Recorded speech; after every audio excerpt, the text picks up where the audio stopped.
হর হর মহাদেব। আমি উত্তম শাস্ত্রী আপনাদের কাছে আজকে এলাম। নমস্কার। একটা বিশেষ বিষয় নিয়ে, যেটা দেখলাম ম্যাক্সিমাম মানুষের মধ্যে একটা কোশ্চেন ঘুরছে যে ভারত কি যুদ্ধ ছেড়ে দিল বা ভারত কি যুদ্ধ বন্ধ করে দিল। এই নিয়ে আমার অ্যাস্ট্রোলজিক্যাল ভিউ যেটা আসছে সেটা আপনাদের সঙ্গে শেয়ার করার জন্য এলাম। দেখুন, আমার অ্যাস্ট্রোলজিক্যাল ভিউ আমার যেটা আছে সেটা আমি বহু আগের থেকে বলেছিলাম, কিন্তু ইউটিউবে আনি নেই, যে 2025 সালে যুদ্ধ হবে, মঙ্গলের সাল, এবং সেটা কিন্তু ওই এপ্রিল মাসের শেষ মে মাস ধরে একটা প্রেডিকশনে আসছিল আমার, তো দেখলাম সেই অনুযায়ী হয়েছে। ঘটনা হচ্ছে সেটা না, এরপর কি হবে।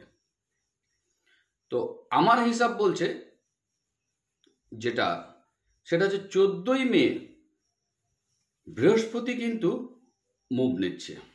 আমি অনেক ভিডিওতে বলেছি যে 14ই মে রাত্রি 10:30 নাগাদ বৃহস্পতি মুভ নেবে।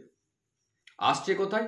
মিথুন রাশিতে। ভালো করে ভাবতে হবে, মিথুন রাশিটা কিসের রাশি? বুধের রাশি। তার মানে অ্যাকচুয়ালি বৃহস্পতি কিন্তু শত্রুর ঘরে ঢুকছে এই মুহূর্তে। এখন মঙ্গল কিন্তু আপনার কর্কটে রয়েছে নিচস্থ পজিশনে। তো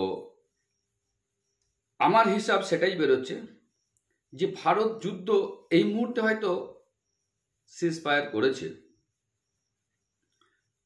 কিন্তু অ্যাস্ট্রোলজিক্যাল ভিউ আমার হিসাব অনুযায়ী যেটা বেরোচ্ছে তাতে করতে যুদ্ধ কিন্তু শেষ হয় নাই। 14ই মে আপনারা একটু দেখুন যে কি হয়। 14ই মে রাত্রির বেলা দেখুন, আমি, আপনি, প্রকৃতি সকলেই কিন্তু এই গ্রহের আন্ডারে চলছি, কেউ মানুক বা না মানুক। সেই জন্যই গ্রহ যখন মুভ নেই তখন তার একটা অ্যাকশন রিয়াকশন হয়ই হয়, এবং সেটা হবেই। ওই যে বললাম, আমরা মানি বা না মানি, ঘটনা ঘটবেই। তো 14ই মে রাত্রিবেলা আমার হিসাব অনুযায়ী 12টা থেকে 1টা নাগাদ আপনি দেখুন কিছু একটা ঘটনা ঘটবে, কিন্তু যুদ্ধ কিন্তু এত তাড়াতাড়ি শেষ হবে বলে মনে হচ্ছে না অ্যাস্ট্রোলজিক্যাল ভিউ অনুযায়ী। এই যুদ্ধ শুরু হয়েছে, দফায় দফায় চলবে। আবার 18ই মে আপনার রাহু কিন্তু ট্রানজিট হবে। ঠিক 18 থেকে 20 তারিখের ভিতর দেখবেন আবার একটা বড় অ্যাকশন হবে।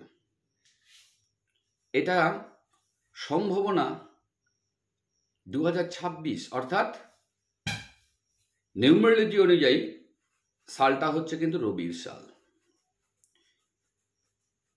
তো এই যুদ্ধ শেষ হবে 2026-এ গিয়ে। 2026-এ ভয়ঙ্কর কিছু একটা হবে, যেটা ইন্ডিয়া মুভ নেবে এবং ইন্ডিয়ার ফেভারেই সেটা হবে।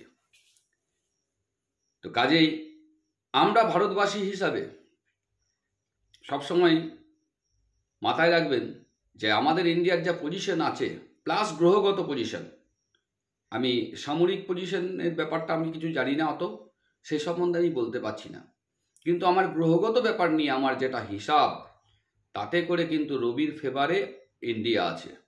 সেই হিসাবে 2026 সাল হচ্ছে ইন্ডিয়ার সাল। ইন্ডিয়া দেখিয়ে দেবে, অর্থাৎ পাওয়ারের সাল। ইন্ডিয়া যে কতটা পাওয়ারফুল সেটা কিন্তু ইন্ডিয়া দেখাবে।